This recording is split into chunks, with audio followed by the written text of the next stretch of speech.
Our next story is from Mexico. It is going the Pakistan way. And I'll explain why I say this. Yesterday, the country had a big day. A Mexicana flight took off after 13 years. Mexicana is one of the oldest airlines in the world. It was state-owned. Then it went private and finally bankrupt in 2010.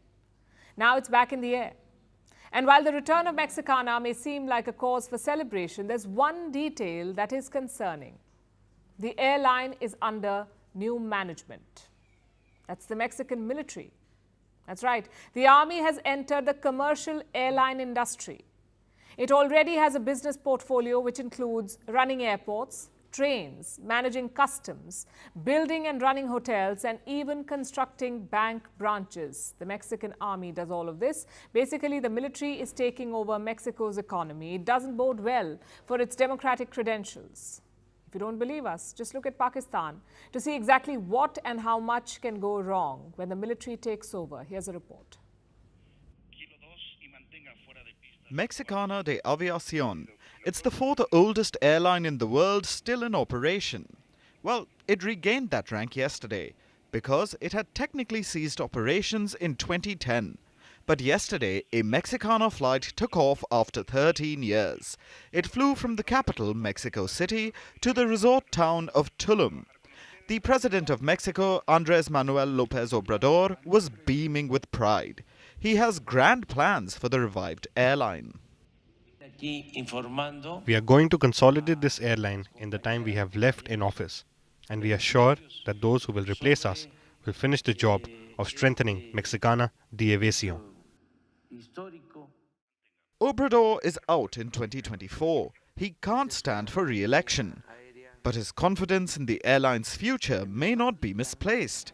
His successor may not have a choice but to strengthen the airline, because Mexicana isn't an ordinary civilian carrier anymore. It has returned in a new form. It's now a military-run airline, owned and operated by Mexico's Secretariat of National Defense. Mexicana has joined numerous other companies that are now under the Mexican military's direct control. One recent example is the Tren Maya. It's an intercity train that runs through Mexico's Yucatan Peninsula. It commenced operations 2 weeks ago. The mega project cost Mexico $28 billion, and it's also owned by the Mexican military. Everywhere you look in Mexico, it seems the military is taking care of business. Yesterday's Mexicana flight took off from an airport operated by the Mexican military. The destination was Tulum, a resort town on the Caribbean coast. A few of the resorts there are also operated by the Mexican military. The armed forces also provide security for the beach resorts there. Now, you may wonder, why is this the case? Why does the Mexican military have its fingers in all these businesses? The short answer is efficiency. Mexico's President Andrez Manuel Lopez Obrador came to power in 2018. He had a lot of projects he wanted to complete in his single term. But Mexico is rife with corruption and bureaucracy.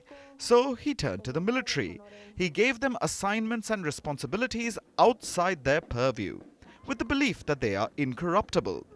Now, the Mexican military is efficient in terms of speed. They don't waste time with formalities like bidding for contracts or begging for budgets. They don't bother with environmental clearances. They just assign the job to their preferred contractors, add the expenses to Mexico's defense budget, and let the government and courts squabble over permissions. So, no one really knows why certain contractors are chosen. No one can ask for the military's accounting. It's all hidden behind the veil of national security. Meanwhile, Mexico's defense secretary is buying luxury houses for a fraction of their cost, allegedly from defense contractors. But corruption is just the tip of the iceberg. The real danger runs far deeper. Just look at Pakistan. The country's economy is in the grip of its army. From weapons to wheat, sugar mills to stud horses, every aspect of Pakistan's economy is controlled by the armed forces. And look how well that's turned out. The country is constantly on the verge of economic collapse. Their democratic institutions are a sham. The army dictates which puppet politicians will be allowed to contest polls, and they keep leeching away resources from the country's budget. Pakistan is an army with a country instead of the other way around, and the people are suffering because of it. Mexicans should take note, or they could be in danger of becoming a Latin American Pakistan.